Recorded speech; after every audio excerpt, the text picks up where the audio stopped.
Hello friends, आज हम chapter number 2 class 11 physics का जो टॉपिक है स्टार्ट कर रहे हैं आज। और हम डायमेंशन से स्टार्ट कर रहे हैं। तो आज हम डायमेंशन सीखेंगे। डायमेंशन से पहले मैंने कुछ बेस क्वांटिटी के बारे में लिखा है। फिजिकल क्वांटिटी वो होता है जिनका हम मेजरमेंट कर सकते हैं। टोटल 7 टाइप की बेस क्वांटिटीज होती है। क्योंकि जो डायमेंशंस लिखी जाती है वो डायमेंशंस बेस क्वांटिटी की फॉर्म में लिखी जाती है। यानी बेस क्वांटिटी की फॉर्म में लिखने का मीनिंग हुआ कि वो length, mass, time, current, temperature, amount of substance and luminous intensity, in 7 की बेस में हम क्या लिखते हैं? डायमेंशंस लिखते हैं। अब ये मान के चले कि स्टार्टिंग में जो 3 फिजिकल क्वांटिटीज है, मास, लेंथ एंड टाइम, इनकी फॉर्म में मैक्सिमम डायमेंशंस हम लिखते हैं। कुछ डायमेंशंस हम electric current, temperature, amount of substance and luminous intensity के फॉर्म में लिखते हैं। डायमेंशंस लिखने के लिए हम जैसे लेंथ की यदि हम बात करें, सबसे पहले हम यूनिट की चलो बात कर लेते हैं। लेंथ का यूनिट मीटर होता है, मास का यूनिट यहाँ किलोग्राम होता है, टाइम का चलो सिंबल की फॉर्म में लिख देते हैं, सेकंड होता है, करंट का एम्पियर होता है, टेम्परेचर का केल्विन होता है, अमाउंट ऑफ सब्सटेंस का मोल होता है और लुमिनस इंटेंसिटी का कैंडेला होता है। अब जब भी हम डायमेंशंस लिखेंगे यानी टोटल 7 बेस फिजिकल क्वांटिटी होती है, length, mass, time, current, temperature, amount of substance and luminous intensity.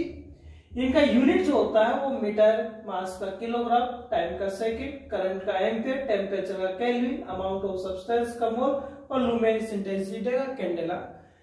हम आगे बताऊंगा यूनिट्स वगैरह के बारे में, आगे बता दूंगा मैं एक बार, लेकिन मैं डायमेंशन से चैप्टर स्टार्ट कर रहा हूं। मेन बेसिक अपने पास यही से है। ये टोटल 7 बेस क्वांटिटी जो होती है वो एसआई सिस्टम में होती है। मेजरमेंट्स के कुछ सिस्टम्स होते हैं, उन सिस्टम में एक सिस्टम अपने पास एसआई सिस्टम है। इस एसआई सिस्टम में ये टोटल 7 बेस क्वांटिटीज दी गई है। अब हम हमारे यहाँ डायमेंशंस की बात करते हैं कि हम डायमेंशंस कैसे लिखेंगे। तो मैंने आपको कहा कि मैक्सिमम डायमेंशंस तो हम इन तीनों की फॉर्म में ही लिख लेते हैं। मैक्सिमम डायमेंशंस तो मास, लेंथ एंड टाइम की फॉर्म में ही लिख लेते हैं। बाकी की जो डायमेंशंस है अपने पास में वो हम इन अदर 4 की फॉर्म में भी लिखते हैं। सबसे पहले हम इन 3 की फॉर्म में सीख लेते हैं। पहले देखो, कई बार हमें ये लगता है कि डायमेंशंस हम क्यों सीख रहे हैं, इनकी क्या इंपॉर्टेंस है। देखो बच्चों, पहले डायमेंशंस को आप सीखें, उसको निकालने का तरीका, किसी फॉर्मूले का डायमेंशन, किसी फिजिकल क्वांटिटी का डायमेंशन निकालना हम सीखेंगे, तब हम जब इसके एप्लीकेशंस करेंगे, टोटल इसकी 3 एप्लीकेशंस है, तो उन एप्लीकेशंस के थ्रू हमें इतनी बात समझ में आ जाएगी कि डायमेंशंस की इंपॉर्टेंस क्या है। फिजिक्स में बहुत इंपॉर्टेंस है भाई इसकी, और इतनी इंपॉर्टेंस है कि आप यदि कोई रिसर्च करते हैं और आप एक प्रैक्टिकल करने के बाद में, एक्सपेरिमेंट करने के बाद में किसी फिजिकल क्वांटिटी का फॉर्मूला आप देते हैं, तो वो भी किस कंडीशन पर फिजिक्स में आएगा, वो भी कहीं ना कहीं हम डायमेंशंस के जब एप्लीकेशन सीखेंगे तो बताएंगे आपको। तो कहीं ना कहीं डायमेंशंस की इंपॉर्टेंस बहुत है अपने पास में। तो सबसे पहले हमने डायमेंशन लिखना है। तो देखो, लेंथ यदि आपके पास किसी भी फॉर्म में आ जाता है फॉर्मूले में, वो चाहे आपके पास एरिया की फॉर्म में, वॉल्यूम की फॉर्म में, तो लेंथ को हम डायमेंशंस की फॉर्म में उसके यूनिट के नेम से या यूनिट के सिंबल से नहीं लिखते हैं। हम जो लेंथ का, आपको पता है कि लेंथ का स्टार्टिंग वर्ड क्या एल है, तो लेंथ को ऑलवेज हम एल से लिखेंगे डायमेंशन में। इसी तरीके से मास को भी जो यूनिट है किलोग्राम, हम मास का भी जो यूनिट किलोग्राम है हम उसको किलोग्राम में नहीं लिखते हैं। हम मास को भी जो इसका स्टार्टिंग वर्ड है एम से लिखते हैं। मास का डायमेंशन हम एम से लिखेंगे, यानी एम होगा। इसी तरीके से हम बात करें टाइम, तो टाइम का भी जो यूनिट होता है सेकंड होता है, बट हम इसको डायमेंशन में टी से लिखेंगे। डायमेंशन टाइम का यूनिट क्या होता है, सेकंड होता है, बट हम इसको टाइम को किससे लिखेंगे, टी से लिखेंगे। तो अब हम डायमेंशन लिखना पहले स्टार्ट करते हैं, क्योंकि डायमेंशन यदि हम लिखना स्टार्ट कर देंगे तो धीरे धीरे जब चीजें हमारे पास बढ़ती रहेगी तो हमें पता चलता जाएगा कि इनकी इंपॉर्टेंस भी क्या है। यानी हम जब भी डायमेंशंस लिखेंगे तो ऑलवेज एमएलटी की फॉर्म में लिखेंगे और इनको क्लोज भी करेंगे। एम यहाँ मास का टर्म होगा, एम यानी मास का टर्म है, मीटर नहीं बोलेंगे, मास होगा। एल यहाँ लेंथ का टर्म होगा, एंड टी यहाँ टाइम का टर्म होगा। अब जैसे हमें डायमेंशन लिखना है, हम लिख रहे हैं, आप भी प्रैक्टिस करेंगे काफी सारी, तो आपको भी डायमेंशन अच्छे से हो जाएगी। सबसे पहले हम बात करें, जैसे आपको डायमेंशन लिखना है, लेंथ का ही डायमेंशन लिखना है, लेंथ का लिखना है, और या ऐसा कह सकते हैं आपको डिस्टेंस का लिखना है डायमेंशन आपको। तो आप देखिए इसका यूनिट क्या होता है, मीटर होता है, इसका यूनिट अपने पास है मीटर होता है। अब डायमेंशन मैंने आपको बताया कि किसकी फॉर्म में लिखी जाती है, एमएलटी की फॉर्म में लिखी जाती है, तो आप इसको एज इट इज एमएलटी लिख दीजिए, ठीक है। अब यहां आप देखें, यहां देखो ये लेंथ आ रहा है या डिस्टेंस आ रहा है अपने पास में, तो यहां ओनली अपने पास लेंथ का टर्म आ रहा है। क्या यार मास का टर्म दिखाई दे रहा है क्या? बोले सर हमें कैसे पता चलेगा कि ये मास का टर्म है? तो मास के लिए आप ये देखो कहीं ना कहीं मास नहीं लिखा हुआ, और इसका यूनिट में भी आप देखें कहीं मास का यूनिट नहीं आ रहा है। इसका मीन मास का टर्म नहीं है, तो मास का पावर यहाँ कितना यूज ले लेंगे आप, 0 यूज लेंगे, क्योंकि अब मास का कोई भी टर्म यूज नहीं आ रहा है।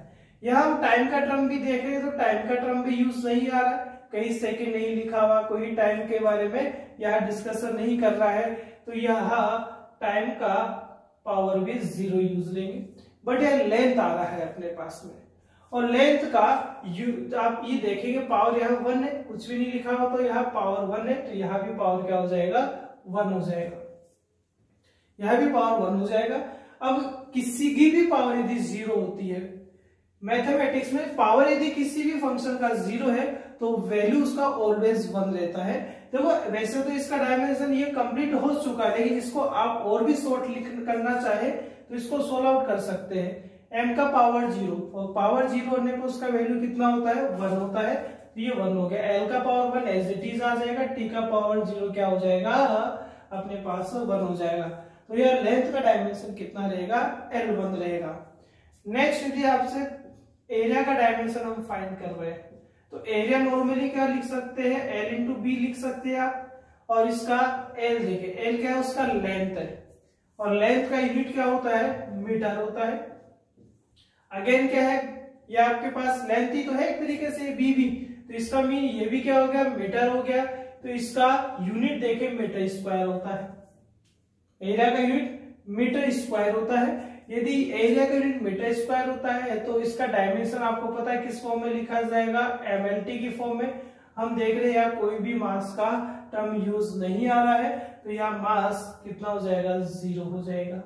यहाँ टाइम का टर्म नहीं आ रहा, कहीं टाइम नहीं आ रहा, केवल लेंथ ही लेंथ आ रहा है, मीटर ही मीटर आ रहा है, दोनों से देख सकते हैं। एरिया में देख लो चाहे इसके यूनिट में देख लो, कहीं टाइम नहीं आ रहा, तो टाइम का पावर भी 0 हो जाएगा। क्लियर है अपने पास में। अब एल देखे यहाँ, अब एल देखे, एल क्या आ रहा है, लेंथ आ रहा है, बिल्कुल एग्जैक्टली आ रहा है अपने पास में, बट यहाँ लेंथ का यूनिट कितने, मतलब सॉरी इसका पावर कितना आ रहा है, 2 आ रहा है, तो आप भी पावर कितना यूज ले लेंगे, आप 2 यूज ले लेंगे। सो जब इसको सोल्व आप करेंगे तो ये आपके पास क्या आ जाएगा, L2 आ जाएगा। तो L2 यहाँ किसका डायमेंशन हो गया, एरिया का डायमेंशन हो गया। ऐसे आप वॉल्यूम का देखें, volume L into B into S, यानी नॉर्मली आप क्या लिखते हैं, मीटर क्यूब लिखते हैं वॉल्यूम का यूनिट, मीटर क्यूब लिखते हैं, तो डायमेंशन आप किसकी फॉर्म में लिखेंगे, एमएलटी की फॉर्म में लिखेंगे। या मास का टर्म नहीं यूज आ रहा तो पावर 0 यूज ले लेंगे। क्लियर है। इसी तरीके से यह टाइम का नहीं यूज आ रहा है, टाइम कहीं भी नहीं दिखाई दे रहा है, तो यहाँ पर भी अपने पास टाइम कितना हो गया है भाई, 0 हो चुका है, बट यहाँ लेंथ का पावर कितना आएगा, 3 आएगा। इसलिए यहाँ पर डायमेंशन लेंथ का कितना रहेगा, लेंथ का मीन वॉल्यूम का कितना रहेगा, लेंथ की पावर 3 रहेगा, बिकॉज यहाँ पर क्या आ रहा है, मीटर क्यूब आ रहा है। तो L3 किसका डायमेंशन रहेगा वॉल्यूम का। सर क्या इतनी सारी डायमेंशन रटनी पड़ेगी क्या हमें? बिल्कुल भी नहीं। जब हमें डायमेंशन निकालना आ जाएगा तो फिजिक्स में हम बहुत सारे फिजिकल फॉर्मूले पढ़ेंगे, उन फॉर्मूलों का डायमेंशन आपको निकालना होता है। कुछ बेसिक डायमेंशंस होती है, वो इतनी बार प्रैक्टिस हम करते हैं कि वो हमें याद ही हो जाती है। तो ये इनिशियली जो हम डायमेंशंस कर रहे हैं ये बहुत बार यूज आती है और हमें इजीली में याद भी हो जाती है। ये हम नेक्स्ट जैसे बात करें वॉल्यूम के बाद, यदि हम बात करें जैसे स्पीड का आपसे डायमेंशन पूछे तो स्पीड क्या होता है बच्चों? डिस्टेंस अपॉन टाइम होता है। स्पीड डिस्टेंस अपॉन टाइम होता है। और डिस्टेंस की यदि हम बात करें तो डिस्टेंस क्या होता है? लेंथ ही तो होता है जिसका डायमेंशन कितना है? L1 है। तो ऊपर यदि डिस्टेंस आ रहा है तो ऊपर आप क्या लिख देंगे? डिस्टेंस का डायमेंशन लिख देंगे जो कि L1 होता है। डिवाइड में क्या आ रहा है? टाइम आ रहा है। और टाइम को आप क्या लिखेंगे? T1 लिखेंगे। अब T1 को आप वापस ऊपर लेकर जाएंगे क्योंकि आपको एक कॉमन डायमेंशन लिखना है, मतलब एक साथ आपको लिखना है। तो ये L1 और क्या आ जाएगा? T-1 आ जाएगा, क्योंकि T का पावर 1 ऊपर जाएगा तो क्या हो जाएगा? T-1 हो जाएगा। और यदि यहाँ देखो m का टर्म नहीं आ रहा है, यदि m का टर्म यहाँ यूज नहीं आ रहा है, इसका मीन हो गया कि यहाँ m का पावर कितना है? 0 है अपने पास में।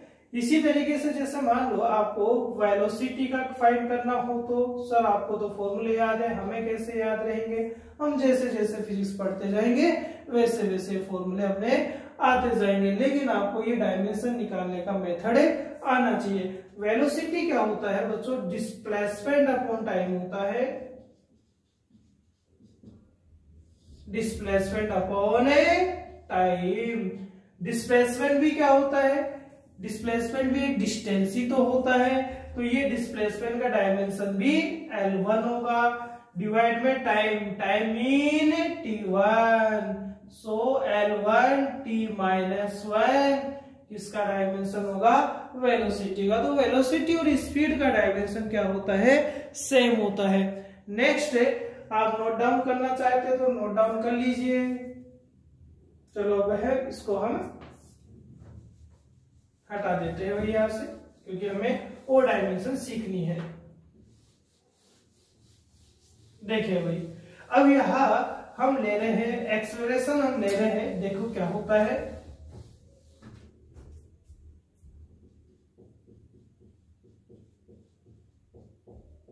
एक्सेलरेशन अपने पास में बच्चों क्या होता है? वेलोसिटी अपॉन टाइम होता है। अब देखो वेलोसिटी का डायमेंशन जस्ट अभी हमने पढ़ा है। वेलोसिटी का जो डायमेंशन होता है वो L1 T-1 होता है, और डिवाइड किसका करेंगे आप? टाइम का डिवाइड करेंगे, यानी टाइम की डायमेंशन का, बिकॉज डिवाइड में कौन है? टाइम है, और टाइम का डायमेंशन क्या रहेगा? T1 रहेगा। सोल्व करेंगे, L1 T-1 ऑलरेडी है और T1 ऊपर चला जाएगा तो ये किसका हो जाएगा? ये भी किसका हो जाएगा? पावर -1 हो जाएगा। यह हम देखेंगे कि यहाँ पर दोनों का बेस क्या है? सेम है। T जैसे x की पावर 4 x की पावर 2 दोनों मल्टीप्लाई में होते हैं तो x की पावर 6 हो जाते हैं। क्यों? क्योंकि दोनों का बेस सेम है, प्रोडक्ट में होने पर पावर ऐड हो जाएगी, 4 + 2 6 हो जाएगा। वैसे ही T-1 बेस दोनों का T है, पावर ऐड होगी तो -1 कितना बना लेगा? -2 बना लेगा। सो L1 T-2 एक्सेलरेशन का डायमेंशन होगा। नेक्स्ट डायमेंशन हम देखते हैं। अब हम बात करें बच्चों फोर्स का डायमेंशन क्या होगा। हम NLM चैप्टर पढ़ेंगे, न्यूटन्स लॉ ऑफ मोशन, उसमें फोर्स आएगा मास इनटू एक्सेलरेशन आएगा, ये वाला। अब यहाँ इसका डायमेंशन फाइंड करते हैं तो मास का डायमेंशन क्या होगा अपने पास में? m1 होगा। एक्सेलरेशन का फाइंड कर चुके हैं, L1 T-2। अरे सर ये तो रटना पड़ेगा। नहीं भाई नहीं, रटना नहीं पड़ेगा। हम इतनी प्रैक्टिस कर लेते हैं, इतने टाइम में अपने पास याद आता है कि ये नॉर्मल जो बेसिक डायमेंशंस होती है वो ऑटोमेटिक याद हो जाती है, लेकिन प्रैक्टिस के बाद में। तो ये सोल्व करेंगे तो ये m1 L1 T-2 आपके पास किसका डायमेंशन हो जाएगा, फोर्स का डायमेंशन हो जाएगा। नेक्स्ट यदि आपसे वर्क की बात करेगी सर, वर्क क्या होता है, वर्क है फोर्स इनटू डिस्प्लेसमेंट होता है। यहां देखिए, अब देखो फोर्स का डायमेंशन फाइंड कर चुके, बहुत बार यूज आता है फोर्स का डायमेंशन, तो कितना है m1 L1 T-2। डिस्प्लेसमेंट क्या होगा बच्चों, लेंथ ही तो होगा, और लेंथ होगा तो ये क्या हो गया L1 हो चुका है। सो ये क्या हो जाएगा m1 L1 L2 and T-2। तो यहाँ वर्क का जो डायमेंशन है वो m1 L2 T-2 रहेगा। बच्चों जो वर्क का डायमेंशन होता है वही हीट का डायमेंशन होता है, और वही एनर्जी का भी होता है, वही टॉर्क का भी होता है। तो वर्क, हीट, एनर्जी, टॉर्क, इन सभी का डायमेंशन सेम होता है, m1 L2 T-2 होता है। नेक्स्ट हम देखें और एक दो प्रैक्टिस और कर लेते हैं, क्योंकि मैंने ये कहा कि मैक्सिमम डायमेंशन हम किस में लिखते हैं भाई, इनकी फॉर्म में लिखते, तो इनकी फॉर्म में डायमेंशन हम कैसे लिखेंगे वो भी हमें आना चाहिए। किनकी फॉर्म में, इन अदर 4 फिजिकल क्वांटिटीज की फॉर्म में। इनिशियली 3 फिजिकल क्वांटिटीज की फॉर्म को तो हम MLT लिखते हैं, बट इनकी फॉर्म को हम कैसे लिखेंगे भाई, वो भी तो चाहिए हमें। तो लेकिन सबसे पहले हम इन तीनों की फॉर्म का डायमेंशन एक बार अच्छे से सीख लेते हैं। तो याद रखेंगे वर्क, हीट, एनर्जी, टॉर्क का डायमेंशन m1 L2 T-2 रहेगा। नेक्स्ट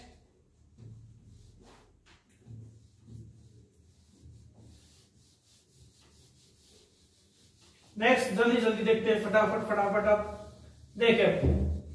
जैसे आपसे ये कह दिया जाए कि मोमेंटम का बताइए डायमेंशन, मोमेंटम क्या होता है बच्चों, मास इनटू वेलोसिटी होता है। मास का डायमेंशन बच्चों क्या रहेगा m1, वेलोसिटी का क्या रहेगा L1 T-1। सो मोमेंटम का क्या रहेगा m1 L1 T-1। एक साथ लिखने पर आपके पास मोमेंटम का डायमेंशन आएगा। इम्पल्स का यदि आप देखें तो इम्पल्स का फॉर्मूला होता है force into time interval. Force mean m1 L1 T-2 और टाइम क्या हो गया T1 हो गया। सो m1 L1 T-1। तो आप ये देखेंगे कि मोमेंटम इम्पल्स का डायमेंशन क्या आ रहा है, सेम आ रहा है। हम मोमेंटम इम्पल्स थ्योरी पढ़ेंगे जिसमें ये प्रूव भी करेंगे कि जो मोमेंटम होता है वो इम्पल्स में चेंज के ही इक्वल आता है, इसलिए तो उनका डायमेंशन भी इक्वल आ रहा है अपने पास में। इसी तरीके से हम जैसे बात करें प्रेशर का बात करें तो प्रेशर क्या होता है, फोर्स अपॉन एरिया होता है। फोर्स क्या रहेगा बच्चों अपने पास में, वही m1 L1 T-2 रहेगा। एरिया क्या होगा L2 होगा। सो प्रेशर क्या रहेगा m1 L1 T-2। L2 को ऊपर आप ट्रांसफर करें तो माइनस का हो जाएगा। सोल्व करेंगे L1 L-2 किसका हो जाएगा बच्चों अपने पास में माइनस का 1 हो जाएगा, T-2 हो जाएगा। तो ये किसका डायमेंशन आ चुका है, प्रेशर का आ चुका है। अब देखो अपने पास एनसीईआरटी आप फर्स्ट पार्ट देखेंगे तो लास्ट में बहुत सारे फॉर्मूले यूनिट के साथ लिखे हुए हैं, तो आप उनका डायमेंशन का प्रैक्टिस जरूर करें। आपको कोई डायमेंशन में प्रॉब्लम आ रही है तो आप मुझे कमेंट करके बताइए, मैं आपको सिखाऊंगा कि वो डायमेंशन कैसा है अपने पास में। लेकिन आप पूछे, प्रैक्टिस करें। आप जितनी ज्यादा प्रैक्टिस करेंगे आप उतना ही ज्यादा स्ट्रॉन्ग बनेंगे, और जितना स्ट्रॉन्ग बनेंगे उतना ही अच्छे इसके एप्लीकेशंस आएंगे। नीट IIT में इनसे रिलेटेड डायमेंशन से रिलेटेड 100% क्वेश्चन आता है। ये चैप्टर आपको डायमेंशन बेसिस ही मिलेगा। जब तक डायमेंशन अच्छे से नहीं आएगी इस चैप्टर के ना आप क्वेश्चंस कर पाएंगे, नहीं आप कुछ अच्छे टॉपिक इस पे कर पाएंगे। तो डायमेंशन मस्ट है इस चैप्टर में सीखना आपके लिए। अब जैसे कुछ इस तरीके से डायमेंशन आ जाती है तो उसको क्या कहा जाता है पहले वो सीख लेते हैं, फिर अदर 4 फिजिकल क्वांटिटीज की डायमेंशन को हमें सीखते हैं। देखें कैसे बच्चों, यदि मैं बात करूं किस तरीके से बात करें, देखिए आपको ये कह दिया जाए कि एंगल का आपको क्या बताना है डायमेंशन। एंगल क्या होता है बच्चों, आर्क अपॉन रेडियस होता है। अच्छा जो आर्क क्या होता है, आर्क भी तो एक डिस्टेंस ही तो होता है, यहां से लेकर यहां तक का डिस्टेंस क्या है, आर्क ही तो है ये। और ये आर्क, ये जैसे ये एंगल हुआ, ये आर्क हुआ, आर्क का लेंथ हुआ, ये उसका रेडियस हुआ। तो आर्क क्या है, एक लेंथ ही होता है। यदि एक लेंथ ही होता है तो आर्क का डायमेंशन लेंथ के अकॉर्डिंग क्या रहेगा, L1 रहेगा, अपॉन रेडियस है तो L1। अच्छा ओनली L1 लिखा है, इसका मीन क्या है, m 0 है यहाँ पर और t टाइम भी 0 है, पावर में 0 है दोनों। इसको सोल्व करें तो देखो m ऑलरेडी 0 था, लेकिन L1 और L1 भी कितना हो जाएगा, 0 हो जाएगा। ये L1 ऊपर जाएगा, माइनस का 1 माइनस 1 0 t का पावर। तो कुछ फिजिकल क्वांटिटीज आपको ऐसे भी देखने को मिलेगी जिनके सभी MLT का पावर कितना आएगा, 0 आएगा। तो ऐसे क्वांटिटी की डायमेंशन को हम ये कहते हैं डायमेंशन लेस है, मीन वहां मास लेंथ एंड टाइम का जो टर्म है उसका जो पावर है वो कितना है, अपने पास में 0 है। अब यदि हम और बात करें कि मैंने ये कहा कि अदर 4 फिजिकल क्वांटिटी की फॉर्म में भी हम क्या लिखते हैं, डायमेंशन लिखते हैं। तो बच्चों मैं बार बार आपको कह रहा हूं आप प्रैक्टिस करें, आप जितना अच्छा प्रैक्टिस करेंगे उतने अच्छे आपको इसके एप्लीकेशंस के क्वेश्चन आएंगे, एनसीईआरटी के क्वेश्चन आएंगे। हम एनसीईआरटी का एक क्वेश्चन करेंगे, हम कुछ एक्स्ट्रा क्वेश्चन भी इसमें सिखाएंगे आपको, लेकिन आपको ये डायमेंशन आनी चाहिए, इसलिए आप इसकी प्रैक्टिस करें। नेक्स्ट, अब अदर 4 फिजिकल क्वांटिटीज हम कैसे लिखेंगे। देखो अभी हमने क्या डिस्कशन किया है, अभी हमने ये बताया है कि यदि आपके किसी फॉर्मूले में या किसी भी यूनिट में लेंथ मास टाइम का टर्म दिखाई देता है तो आप डायमेंशन MLT की फॉर्म में लिखेंगे। पर अदर 4 क्वांटिटीज आ गए, जैसे इलेक्ट्रिक करंट आ गया, इलेक्ट्रिक करंट का यूनिट देखो, इसको आप लेंथ को L लिख रहे थे, मीटर नहीं लिख रहे थे, मास को M लिख रहे थे, केजी में नहीं लिख रहे थे डायमेंशन में, टाइम को T लिख रहे थे, सेकंड में नहीं लिख रहे थे। लेकिन इलेक्ट्रिक करंट को हम E से नहीं लिखेंगे, इसका जो यूनिट है उसका जो सिंबल है एम्पियर, तो एम्पियर का जो A है वो इलेक्ट्रिक करंट का डायमेंशन होगा। नेक्स्ट, जैसे टेम्परेचर को हम T से नहीं लिखेंगे, टेम्परेचर का जो यूनिट का नेम है वो क्या है, केल्विन है, उसका सिंबल K है, तो K ही इसका क्या होगा, डायमेंशन होगा। इसी तरीके से अमाउंट ऑफ सब्सटेंस का अपने पास में यूनिट नेम मोल है, तो ये मोल ही इसका क्या होगा, यूनिट मोल इसका डायमेंशन होगा। लुमिनियस इंटेंसिटी का अपने पास में यूनिट कैंडेला जिसका सिंबल CD है, तो इसका डायमेंशन भी CD होगा। यानी इन स्टार्टिंग की 3 फिजिकल क्वांटिटीज को MLT की फॉर्म में लिखते हैं, बट अदर 4 फिजिकल क्वांटिटी का डायमेंशन उनके यूनिट नेम का सिंबल ही होगा। यानी करंट यदि आ जाता है कहीं भी तो उसका अपने पास में डायमेंशन A रहेगा, टेम्परेचर का डायमेंशन K रहेगा, अमाउंट ऑफ सब्सटेंस का डायमेंशन मोल रहेगा और लुमिनस इंटेंसिटी का डायमेंशन कैंडेला रहेगा। तो इससे ये बात प्रूफ हो रही है कि वास्तव में हम बेस क्वांटिटी की फॉर्म में क्या लिखते हैं, डायमेंशन लिखते हैं। इन 3 को लिखने का पैटर्न MLT होता है, बट इन अदर 4 को लिखने का पैटर्न इनका यूनिट के नेम का सिंबल होता है। अब जैसे इनके भी हम एग्जांपल देख लेते हैं कैसे डायमेंशन लिखते हैं। जैसे सपोज करें करंट का फॉर्मूले की हम बात करें, करंट क्या होता है बच्चों, चार्ज अपॉन टाइम होता है, charge upon time. Charge Q और टाइम। अब आपसे पूछा जाए कि चार्ज का डायमेंशन फाइंड करें आप, चार्ज क्या होगा, तो चार्ज यहाँ अपने पास में कितना रहेगा, चार्ज मीन IT रहेगा, करंट इनटू टाइम रहेगा। अब देखिए यहाँ पर आप चार्ज का डायमेंशन फाइंड करना, चार्ज का फॉर्मूला हम देख चुके हैं।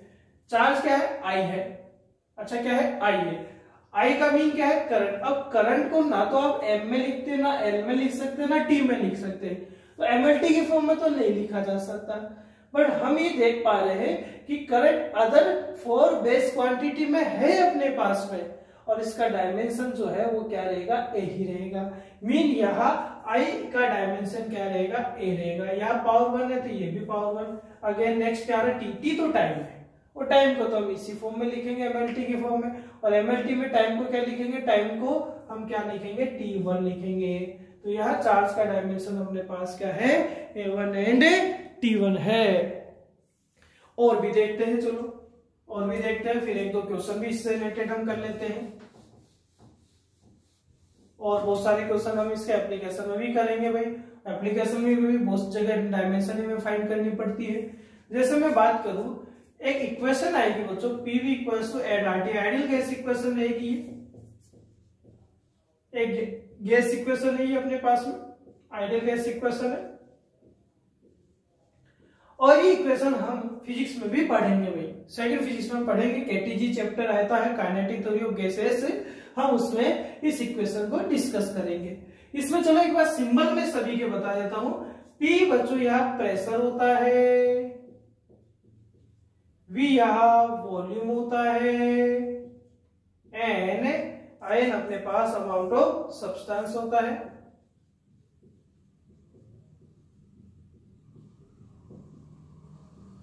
R यहाँ बच्चों गैस कांस्टेंट होता है, T टाइम नहीं होता, T टेम्परेचर होता है।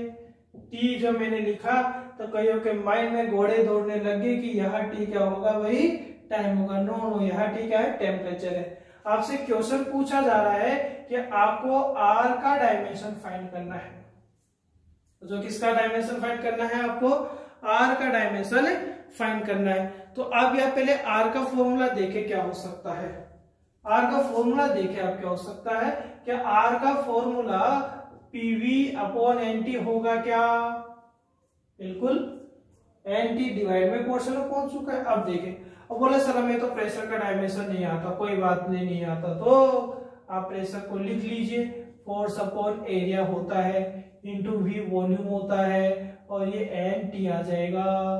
अब जहां जहां जो भी फिजिकल क्वांटिटी लिखी हुई उनके आप डायमेंशन लिख दीजिए। तो R इक्वल्स टू क्या आएगा बच्चों, F मीन है force, force mean M1 L1 T minus 2, ये फोर्स हो गया। A एरिया है L2, V वॉल्यूम है L3, और ये डिवाइड। N देखिए, अब N कौन है बच्चों, अमाउंट ऑफ सब्सटेंस आपके पास में। तो आप N को MLT के फॉर्म में तो नहीं यूज ले सकते, MLT तो नहीं ले सकते, बट आप ये देखेंगे अदर 4 फिजिकल बेस क्वांटिटी में आ रहा है क्या है, बिल्कुल आ रहा है। देखिए अमाउंट ऑफ सब्सटेंस, इसका डायमेंशन, इसका यूनिट ही तो रहेगा, यूनिट का सिंबल क्या है, इसका मोल। तो इस N का अपने पास डायमेंशन क्या रहेगा, मोल रहेगा। नेक्स्ट यदि हम देखें, कौन है नेक्स्ट, टेम्परेचर T। तो टेम्परेचर भी अदर भी फॉर्म में आ रहा है, तो टेम्परेचर का डायमेंशन क्या रहेगा, K रहेगा। सोल्व करेंगे तो R का डायमेंशन देखिए L2, ये L3 है तो ये L1 रह जाएगा। सोल्व करेंगे तो L1 और L1 L2 हो जाएगा। सो M1 L2 T माइनस 2, मोल ऊपर जाएगा, मोल इनवर्स, और केल्विन इनवर्स, K की पावर -1 एंड मोल की पावर -1। ये किसका डायमेंशन आ गया अपने पास से, R का डायमेंशन आ गया। कई बार बच्चों आपको कुछ फॉर्मूले दे दिए जाते हैं, और उन फॉर्मूलों में आपको किसी एक फिजिकल क्वांटिटी का डायमेंशन पूछ लेते हैं। जैसे किस तरीके से, अच्छे से देख लेते हैं एक बार।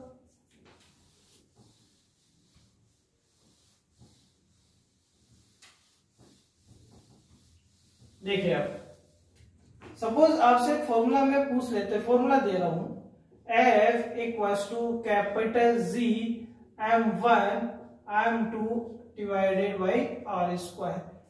F यहां मैं बता देता हूं अभी फोर्स से, M1 एंड M2 ऑब्जेक्ट्स के मास है, R डिस्टेंस है दोनों ऑब्जेक्ट की, and G universal gravitational constant है, यूनिवर्सल ग्रेविटेशनल कांस्टेंट है। क्वेश्चन आपसे पूछा जा रहा है कि आपको Z का डायमेंशन फाइंड करना है। किसका फाइंड करना है बच्चों? डायमेंशन Z का डायमेंशन फाइंड करना है आपको। Z का डायमेंशन फाइंड करना है भाई। किसका फाइंड करना है? Z का। Z क्या है? कांस्टेंट है, ग्रेविटेशनल कांस्टेंट है। तो आप पहले यहां से Z का फॉर्मूला बना लीजिए। G का फॉर्मूला क्या बन सकता है? क्रॉस प्रोडक्ट आप करें तो क्रॉस प्रोडक्ट क्या, क्रॉस मल्टीप्लाई करें तो F किससे मल्टीप्लाई होगा? R स्क्वायर से होगा। डिवाइड में किसका कर देंगे? आप मास का डिवाइड कर देंगे, M1 and M2। So G equals to, देखिए अब देखो फॉर्मूला बन चुका है। फॉर्मूले में फर्स्ट कौन आ रहा है? फोर्स आ रहा है। और फोर्स ये देखो फोर्स है, फोर्स का डायमेंशन M1। देखो फोर्स बहुत बार यूज आ रहा है, याद हो जाना चाहिए अब तो। M1 L1 है T-2। R क्या बच्चों? डिस्टेंस है। डिस्टेंस का मीन क्या हुआ? L, बट डिस्टेंस का स्क्वायर है तो आप भी पावर इसका कितना लिख देंगे? 2 लिख देंगे। क्लियर? फिर क्या है? मास। M1 M2 दोनों मास है। मास का डायमेंशन M1, अगेन मास है, डायमेंशन M1। सोल्व करें आप इसको, M1 L1 L2 L3 T-2 divided by M2। Solve करेंगे तो M2 ऊपर चला जाएगा तो किसका हो जाएगा? -2 हो जाएगा। ये 1 है, 1 और -2 क्या होगा? -1 होगा। L3 T- तो ये Z का डायमेंशन हो चुका है। यानी हम देख पा रहे हैं कि आपको बेसिक डायमेंशन आनी चाहिए। बेसिक डायमेंशन आएगी तो आप सभी डायमेंशन कर पाएंगे और उनके एप्लीकेशन भी अच्छे से कर पाएंगे। तो बच्चों नेक्स्ट क्लास में तैयार रहे आप इसकी एप्लीकेशन के लिए, और कुछ अच्छे क्वेश्चन एप्लीकेशन के अपने पास में रहेंगे। एनसीईआरटी में काफी कम पोर्शन इसके क्वेश्चंस का दे रखा है, लेकिन हम कुछ एक्स्ट्रा क्वेश्चन इसमें और भी करेंगे। तो यदि आपको कहीं पर भी आप डायमेंशन प्रैक्टिस करते हैं एनसीईआरटी में, आपको कहीं प्रॉब्लम फेस होती है तो आप कमेंट में मुझे वो बताइए कि आपको कौन सी डायमेंशन नहीं आ रही है। तो मैं आपको वो डायमेंशन जब आगे की क्लासेस होगी तो मैं आगे की क्लासेस में किसी भी समय में बता भी दूंगा। दूसरी बात, क्लास में समझ में आ रहा है तो देखो लाइक करें, शेयर करें, सब्सक्राइब आप बने, ताकि मुझे भी थोड़ा मोटिवेशन मिले और आपको भी जो न्यू वीडियो जब भी मैं अपलोड करूं तो आपको पहले ही उससे क्या हो जाए? अपडेट हो जाए। तो कहने का मीन क्या है? ये आप प्रैक्टिस करें पहले। क्लियर है बच्चों? Thank you.